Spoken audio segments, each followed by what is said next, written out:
mér hefur lengi þótt þessi sæstrengsumræða vera ansi fljótandi og svona slagorðakennd og menn séu með dollara glampa í augum þegar sæstreng ber á góma. En svo ég fór að skoða hagkvæmnina og reiknaði út frá kostnaðaráætlun Hagfræðistofnunar Háskóla Íslands á 700 megavatta streng sem var upphaflega í áætlunum, sko. Að hvað myndi kosta rafmagnsflutningurinn hann. Og ég fékk með núvirðisreikningu og áætlaðri orkuflutningsgetu strenginn 140 bandaríkjadala á megavattstund. Og bara í flutningskostnað. Og það á grundvelli bestu kostnaðaráætlana sem voru þá fáanlegar, sem voru frá Hagfræðistofnun Háskóla Íslands. Og síðan og þetta svona svipað eins og fengist fyrir orkuna í Bretlandi. Þannig að það fengist ekkert fyrir orkuna sem send inn á strenginn.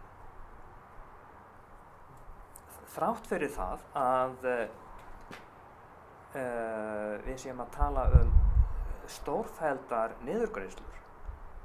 Eins og ég sagði áðan að þá markaðsvirði raforku á Bretlandseyjum núna 70 bandaríkjadalir á megavattstund. Þannig að það helmingi lægra. Það þurfa að koma til niðurgreiðslur jafnmiklar til að ná 140. Svoleiðis að mínar niðurstöður hafa alltaf leitt í ljós að það engin arðsemi í þessum sæstreng. Og mér hefur runnið til rifja að það sé verið að eyða fé í því sem að virðast svona gagslitlar athuganir á eiginlega dauðadæmdu verkefni. Af því þetta nú fyrirtæki okkar allra, ríkisfyrirtæki Landsvirkjun, sem að stendur á bakvið. En síðan ég eindregið þeirrar skoðunar að það sé þjóðhagslega óverjandi og einhvert grófasta form á